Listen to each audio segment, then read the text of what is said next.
Hello, everybody. Welcome to Tamika Speaks. This is my second episode, and I hope you guys enjoyed the first one. I hope you had a good week. Today is my birthday, so if you get a chance, go down to the comments and just wish me a happy birthday. So today's Tamika Speaks is about domestic violence, and unfortunately, I am a domestic abuse survivor. I was abused.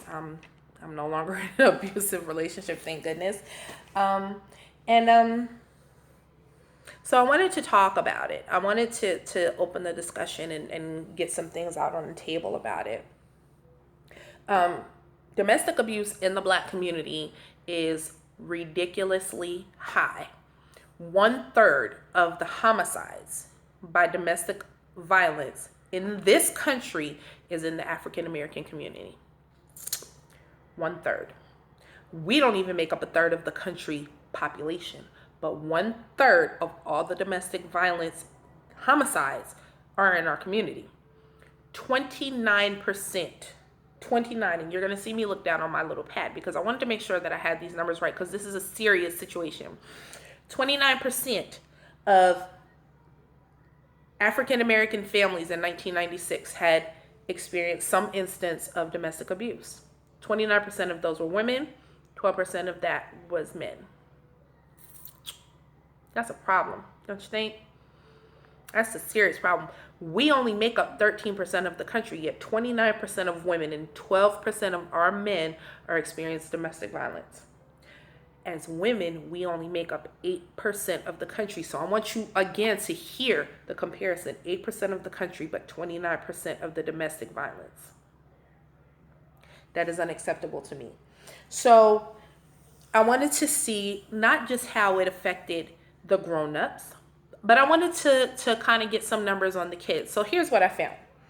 As many as 10 million children witness domestic violence each year. 10 million babies are seeing domestic violence each year.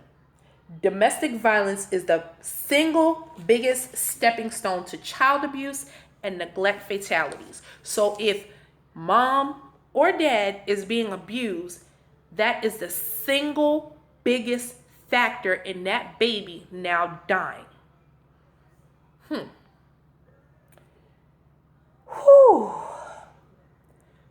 Kids who see domestic abuse are more likely to become abusers themselves.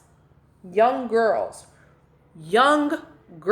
from 16 to 24 have the highest risk of domestic violence. And in 2003, almost 14% of African American youth reported being abused by a partner. 14%.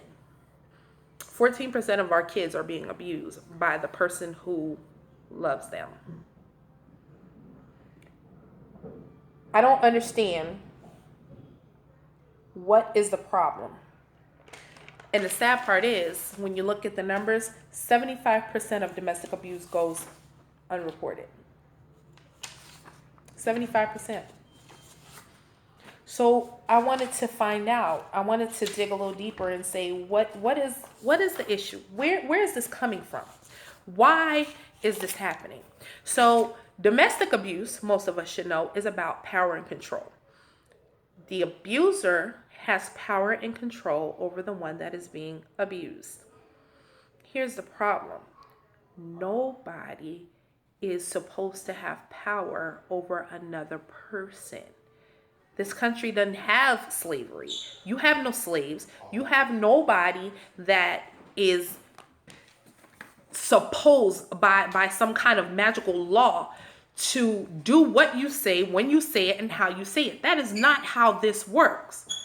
So where do we get this entitlement that I pay the bills, or I make the money, or I do this, or I do that, that says that now because you do these things that you pull the puppet strings? That's not how this works. So what are some risk factors? Well, let's take a look.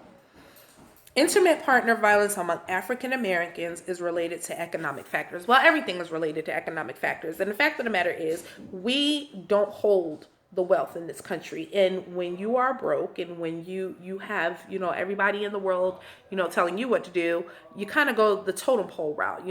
Everybody else is up here and then you're here and you have somebody down here and you feel powerless in your own life, so you want to take control of that person. No. The only person you can control is you. So I get it. I get that we are not, getting our slice of the American pie and, that does something to you on the inside. I get it. I really do. But just because you are in a economic situation where you don't have as much as you may want, or you're may not living in a life, you don't get to take that out on the person who you supposedly love. And if you don't love them, leave them alone. It's really that simple. So you can't keep saying, well, a man does this to me. No. What they do, you have to contend with that. But what you do to another person is on you. You don't get to abuse people just because you're in a bad situation. Alcohol and drugs are more frequently related to intimate partner violence for African Americans than for whites or Hispanics. So y'all go out there and y'all drinking and y'all smoking and y'all thinking y'all having a good time, and then you come home and all that rage and all that anger comes out on your partner. No. If you can't handle your alcohol without punching somebody or hitting somebody or hurting somebody, don't drink. And if you have a problem with drinking, get help. And I know it's not that simple. I realize that alcoholism and drug abuse is a disease list, and I've had to deal with it in my own family. So I understand. But it's not an excuse to say, well, it's a disease, so I don't have. No. You still have some ownership. You still have to stand up and say, okay, I don't want to live this way. So you don't get to take your rage and alcohol and drug-induced anger out on the person that you live with. That is not how this works. Among African American women who killed their partner, almost 80% had a history of abuse. So y'all dudes out here thinking that it's okay and it's cool, and not even dudes, because listen, intimate partner violence can happen within any relationship. But y'all keep putting your hands on these people and then you end up dead, and then everybody's wondering, well, what happened? You cannot put your hands on a person repeatedly and beat them down and beat them down and beat them down and think nothing's gonna happen. One of two things are gonna happen. Either they gonna kill you or you gonna kill them, and somebody gonna end up in jail for no reason. So I want to move past this, and I want to get to some signs of abuse, because not everybody knows if they're being abused. So here's some possible signs of abuse. Some of them are illegal and all of them are wrong. If your partner is monitoring what you're doing all the time, that's a problem. That ain't cute. He don't need to know, or she don't need to know everything you're doing every minute of the day. That's not cool. Unfairly accuses you of being unfaithful all the time. Dude, if you think your partner cheating, just leave. Don't sit there and constantly accuse this person of cheating on you just because they're not in your sight. If you think they cheating, leave. And if you don't think they cheating and you doing it because you cheating, leave. Either way it go, if you don't have no trust, leave. Prevents or discourages you from seeing friends or family or going to work or school. We already talked about the drugs and alcohol. If they're controlling how you spend your money, baby, let me tell you something. If you get up every day and you go to work and you got a paycheck and somebody else is telling you what to do with your money, that is a problem. You don't get to tell somebody else what to do with what they earned. If you have a family and y'all came together and y'all made a budget, that's one thing. You, as an individual, do not get to tell somebody else what to do with their money. Decides on things that you should be allowed to decide, like what you eat and what you wear. As a grown person, nobody should be telling you what to put in your body as far as what you eat, and what to put on your body as what you wear. You should not be getting shamed for it. That is ridiculous. You're not a child. And if you're doing that to somebody, that is not your child. You do not get to do that. If they threaten to hurt you, the children, or your pets, if they humiliate you in front of others, if they destroy your property or the things that you care about, if they hurt you by hitting, beating, pushing, shoving, punching, slapping, kicking, or biting, if they use or threaten to use a weapon against you, and if they force you to have sex against your will. All of this is abuse. All of it. Let me tell you something. I know that women leave. Women on average leave 7 times before they finally break free. The most dangerous time for a person in an abusive relationship is when they finally say enough is enough and they get to leave. Because now that abuser does not have control anymore, and once they get out of control, all hell breaks loose. If you are being abused, I'm pretty sure everybody's going to see this on Facebook, but if you need to message me, if you need to email me, I will put my email in the comments.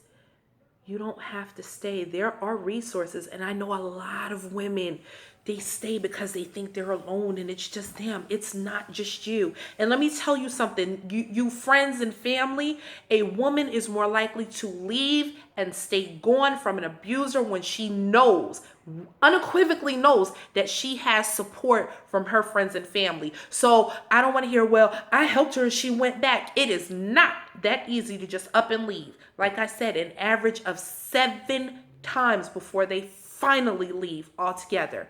These abusers will use their children against them. They will use money against them. And if they have nobody, they are more likely to go back and go back and go back until one time they ain't going to be able to go back because they're going to be dead. It is a sad fact of our community.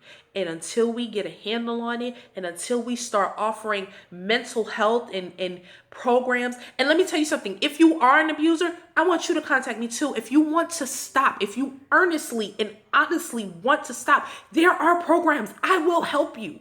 I have no problem helping somebody who wants help. And there are ways. You don't have to live how your mom did your dad, or how your dad did your mom, or, grandma and grand. You don't have to do that. There is nothing that says that because you saw abuse that you have to abuse. And there is nothing, nowhere, that says you get to control another person. I don't want to see another picture of a person shot dead, stabbed, hurt, beat to death by the person who claims to love them. That is not love. It's not. Somebody controlling you is not love. And you have to love yourself, or you have to learn how to love yourself in order to know the difference. And us on the sidelines, they don't need the negativity. They got enough negativity coming at them. You need to love them through it. And you need to help them through it, because 10 million kids, 10 million are seeing this every year. 3 women on average per day are dying at the hands of a domestic partner. It is not right. And again, if you want the help, if you're desperate for the help, if you need help leaving, if you need someone to talk to, you can get in contact with me. I'm going to give you the number for the domestic abuse hotline, 1-877-643-8222. That is one number. I'm sure I can put some more information down there. We have got to do better, people. Because it's not just you, and it's not just your family, because your family grows and they go out into the world and they get with other people, and those people now have this same dysfunction, and it just goes on and on and on and on. You have to stand up and say enough is enough. You have to look yourself in the mirror and say, this is not right. And if nothing else, look yourself in the mirror and go, I don't want to have prison orange. That ain't a good look on me. Or I don't want to be in the grave because I done shot and killed somebody and now I got to shoot myself because I just can't live. There are over 1 billion people in this world. I promise you, if this one leaves, you will find somebody else who is a better match, but you don't get to hurt somebody because they don't want you. You don't get to hurt somebody because they don't return your advances, because you can't call them and they didn't want to answer you. That does not make a woman a hoe, a bitch, a thought, or anything else. That means she's just not interested in your raggedy ass, and you just gonna have to deal with that. You don't get to put somebody down because they're not interested in you. You are not the almighty gift to whatever people you are targeting. You don't get to put somebody down for not wanting to be with you. You don't control anybody but you. And again, if you are being abused, baby, you are not alone. And if you need some help, I got you. This has been Tamika Speaks. I'm Tamika, and I hope you come back next week. See y'all later.